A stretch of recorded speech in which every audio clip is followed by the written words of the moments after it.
আসসালামু আলাইকুম, welcome back to my channel. শ্রুতির আধুনিক রান্নার পক্ষ থেকে আপনাদের স্বাগতম। আজকে আমি চিকেন ফ্রাই করে দেখাবো ঘরোয়া কিছু উপকরণ দিয়ে। আমি আজকে যেভাবে চিকেন ফ্রাই করে দেখাবো, আমার ভিডিও ফলো করে খুব সহজ আপনারা বানিয়ে নিতে পারবেন এই মজাদার বেসন দিয়ে চিকেন ফ্রাই। আমি এখানে একটু বড় সাইজের চিকেন নিয়েছি। আমি আগেই কেটে ধুয়ে পরিষ্কার করে পানি ঝরিয়ে নিয়েছি। আমি আপনাদের একটু দেখিয়ে দিচ্ছি কিভাবে আপনারা চিকেনটা কেচে নেবেন। আমি এইভাবে চিকেনটা কেচে নিয়েছি, আপনারা ঠিক এইভাবেই চিকেনটা কেচে নেবেন, তাহলে কিন্তু মশলাটা চিকেনের ভিতর ভালো করে ঢুকে যাবে।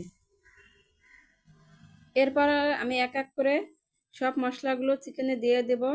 আমি প্রথমে পরিমাণ লবণ, হাফ চামচ হলুদের গুঁড়া, 1 চামচ মরিচের গুঁড়া, 1 চামচ গরম মশলার গুঁড়া, হাফ চামচ ফুড কালার, হাফ চামচ জিরা বাটা, হাফ চামচ আদা বাটা, হাফ চামচ রসুন বাটা, 1 চামচ পেঁয়াজ বাটা, 2 টেবিল চামচ সয়া সস,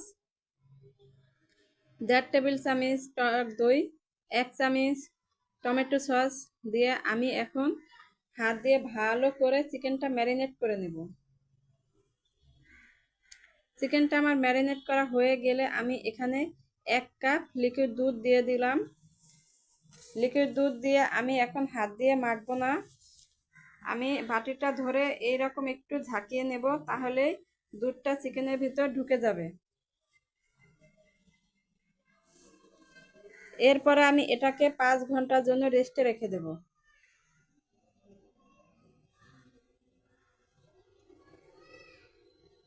5 ঘন্টা পর চলে এসেছি। এখন আমি নিয়ে নিলাম 1 কাপ বেসন। বেসনের ভিতরে আমি পরিমাণ লবণ দিয়ে দিলাম, হাফ চামচ হলুদের গুঁড়া, 1 চামচ মরিচের গুঁড়া। এখানে আমি মরিচের গুঁড়াটা একটু বেশি দিয়েছি, আমি চিকেনে একটু বেশি দিয়েছিলাম, কারণ একটু ঝাল ঝাল হলে চিকেন ফ্রাইটা খেতে ভালো লাগবে। এরপর আমি বেসনটা হাত দিয়ে ভালো করে মিশিয়ে নেব। বেসনটা আমার মেশানো হয়ে গেছে, এখন আমি চিকেনটা আবার একটু ম্যারিনেট করে নিচ্ছি। চিকেনটা আমার ম্যারিনেট করা হয়ে গেছে, এখন আমি বেসনের ভিতর চিকেনটা দিয়ে দিলাম। দিয়ে আমি হাত দিয়ে এইভাবে চেপে চেপে ভালো করে চিকেনটা কোট করে নেব। বেসন দিয়ে চিকেনটা আমার কোট করা হয়ে গেছে, এখন আমি একটু ঝাঁকিয়ে নিয়ে নিলাম এক্সট্রা বেসনটা ঝরে যাওয়ার জন্য। এরপর আমি আরেকটা চিকেন নিয়ে নিলাম, ঠিক আগে যেইভাবে চেপে চেপে হাত দিয়ে চিকেনটা কোট করে নিয়েছি, ঠিক এইভাবেই বেসন দিয়ে আবার আমি কোট করে নিলাম।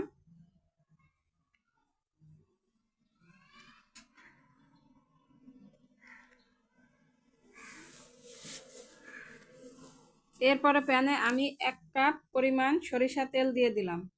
এখানে আমি ডুবা তেলে চিকেনটা ফ্রাই করব না, আমি একটু কম তেলে চিকেনটা ফ্রাই করব।